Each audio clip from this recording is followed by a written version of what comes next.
2023 presidential election in Nigeria is less than 2 years. There are a lot of controversies surrounding it as a result of agitation for zoning of the presidential position.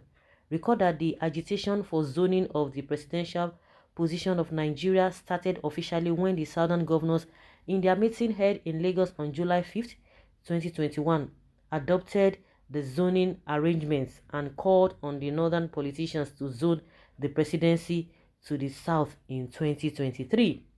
Zoning in Nigeria politics has always been a gentleman agreement. The constitution of the country does not recognize zoning.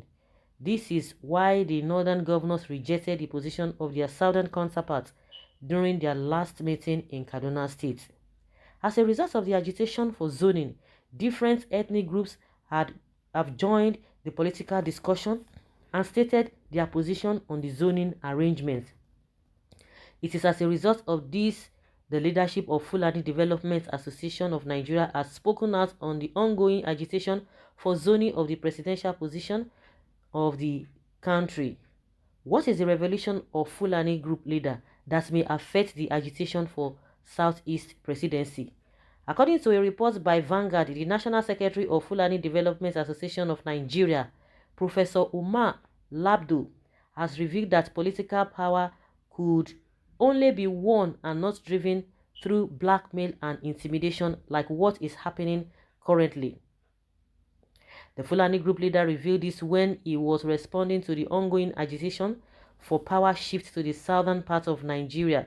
He went further to reveal that it is irresponsible to demand for power shift to anywhere when power is always there for grabs. The Fulani group leader also revealed that power should be contested for and the person with the highest number of votes should be declared the winner instead of demanding for power shift.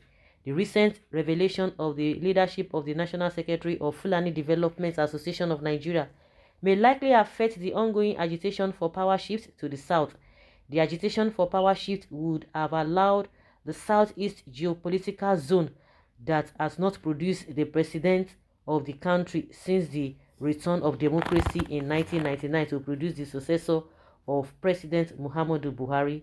This recent revelation of the Fulani group is coming when the agitation for the Southeast presidency by the Apex Igbo Sociocultural Organization Ohaneze Ndi Igbo is high as the 2023 presidency draws closer. Recall that influential political players in the Southeast like Governor Dave Umahi of Ebonyi State and the former governor of Anambra State, Peter Obi, have all been tipped to fly the flags of APC and PDP respectively in the 2023 presidential election. This recent revelation of the Fulani group means that the group does not support zoning arrangements and does not support the call by the southern politicians for their northern counterparts to zone the 2023 presidency or to their region.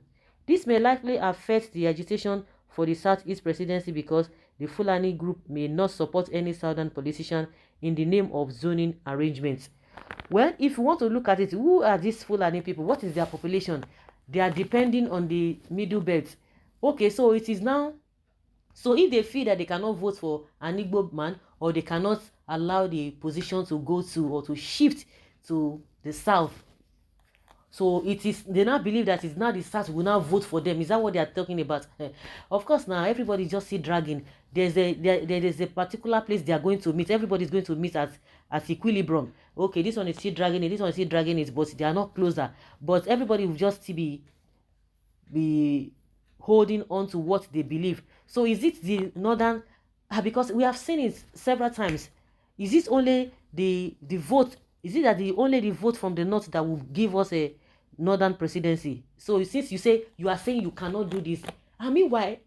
You have already you are the one who is in charge as we speak now. So you now expect what you think that you did or with Tinubu that they will now go and support you people. No.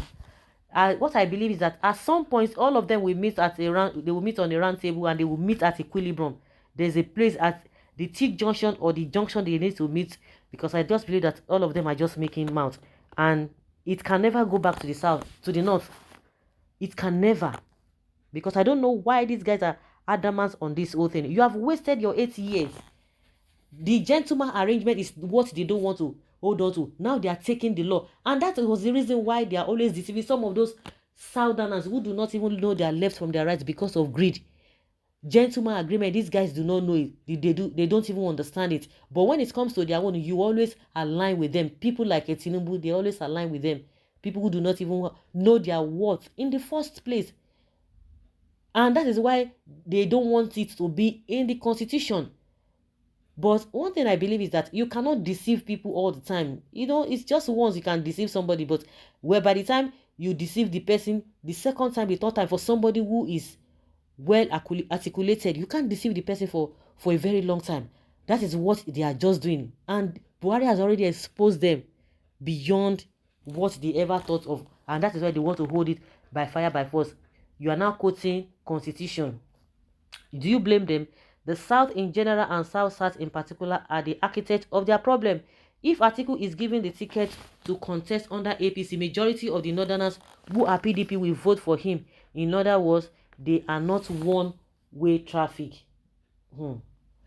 Like the Igbos. If Peter Obi decamp to APC and the party presents him as presidential candidate, believe me sincerely, many Igbos will not vote for him just because he left PDP.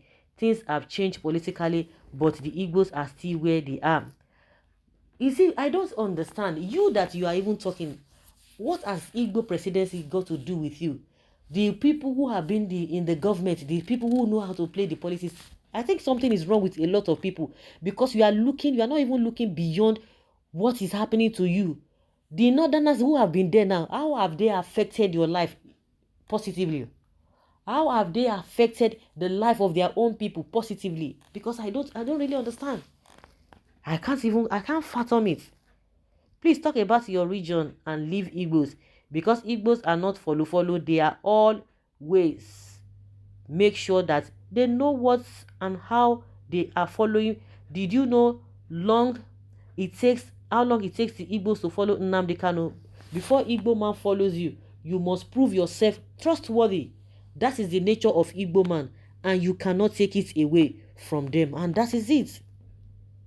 Talk about your region in South. It's only South that play party politics, okay? And that is why Amechi succeeded in removing Jonathan. And where are we now?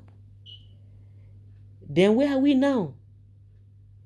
You said if, but the question is, will they even give it to him, be it PDP or APC? It is very easy for you to take the exit routes of self-denigration and self-blame than face the reality that Igbo has been relegated to the background, and only shouting cannot yield any positive change.